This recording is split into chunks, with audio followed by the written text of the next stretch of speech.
In this video, I'll show you how you can activate XP boost in League of Legends.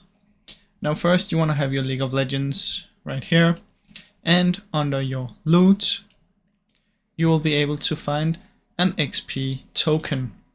Now it's gonna look like any of these, and obviously I don't have one right now, but let's just use this as an XP example. What you want to do is click on it and you will have a use button right here. Now when you press it, you will use your XP booster and you'll be able to see it up here and it will be active. Now when the XP booster is active, what it will do is you will get more experience, which is this, that fills up your level every time you play a match.